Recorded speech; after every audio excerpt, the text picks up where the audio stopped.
Well, first, thank you very much for the time. We really appreciate this. Sure, my pleasure. The beginning of any academic year is a challenge, but at PCC we're looking at 12 straight terms of growth and enrollment, up sometimes 15, 20%. Exactly. Talk a little bit about what special challenge that provides the college with such a massive growth. Well, as you can imagine, it's about having enough facilities and classroom teachers and courses and sections and all those things. Fortunately, because we are in the process of building out, we are able to accommodate most of that growth right now currently. But if that continues for any sustained period of time beyond the present, we will have some challenges regarding that. The last 2 years, for example, we're up 30%. You can imagine what that means in terms of class availability and sections and those kinds of things. But the good part of that is that we feel that we are in the right place, doing the right thing for due to the recession. Many students, as you know, are with part-time work or full-time employment and then come to class. But their challenges now is to find work. So they're available trying to be retrained and get out into the workforce. We also have a young group of students who are graduating from high school who probably, under normal circumstances, economically, would have gone away to one of four-year universities or colleges, in-state or out-of-state. But often those students are now making the choice and now coming to PCC and other community colleges because of our lower tuition and our availability for them to stay at home and save some money. So we're getting kind of the young group coming in, the older group coming in, and creating a great surge in enrollment.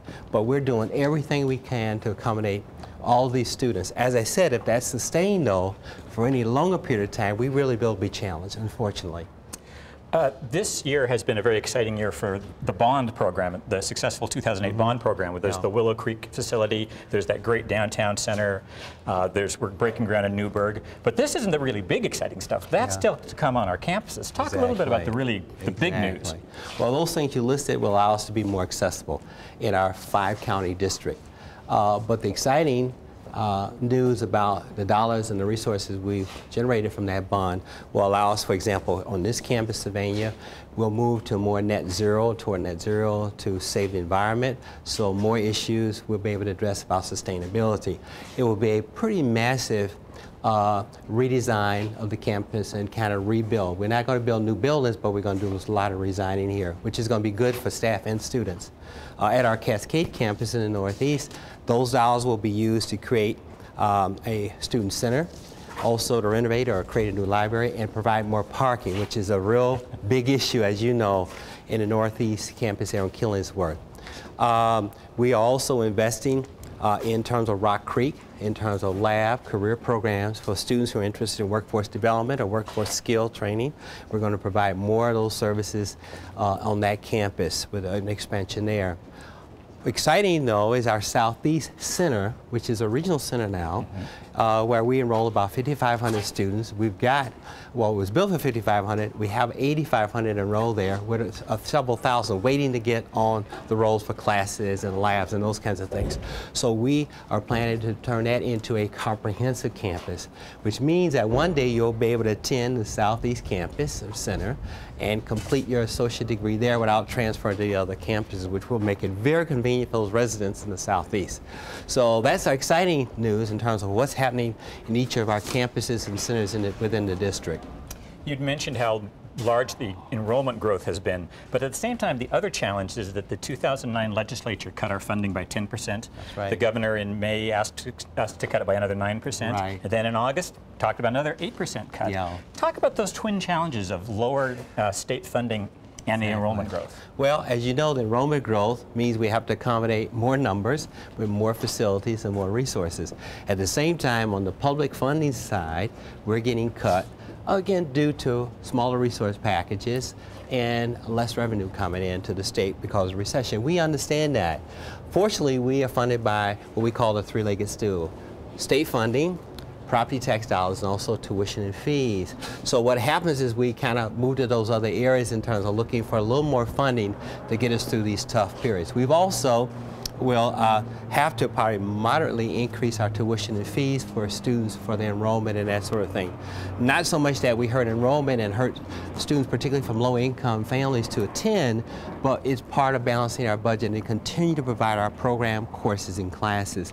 So is it a challenge? Yes. And I'd be very worried if we would project down for the next couple of years and these cuts would continue. But for now, we're holding our own and doing everything we can to be accessible to those who want to attend Portland Community College. Well, while the state funding is a real challenge, one of the neat things that happened was the Miller match. Sure. The Miller Foundation came to us 2 years ago and challenged us to raise a record amount of money for scholarships. We did. Came back next year, did it again. Came back this year and challenged it again. Exactly. You have a philosophy of access to all. Anybody who wants to be able to talk a little bit about how the Miller Foundation is helping meet that your philosophy. Well, I'm a big believer that if you, as a student, finishes high school and you want to go to post-secondary education or higher education, that finances should not be an issue, even if you come from low-income families or you're challenged in terms of finding money, that the state, from a state policy standpoint, should provide enough aid and support to make that happen. So my dream here, my vision for Portland Community College is that students will be able to come here in the future and money will not be an issue. My bigger vision is that anywhere in the state of Oregon, you could, as a graduate of Oregon High School, you can get enrolled in the university system or one of the state universities, community colleges, for at least 2 years, and your education would pay for if you can't afford it.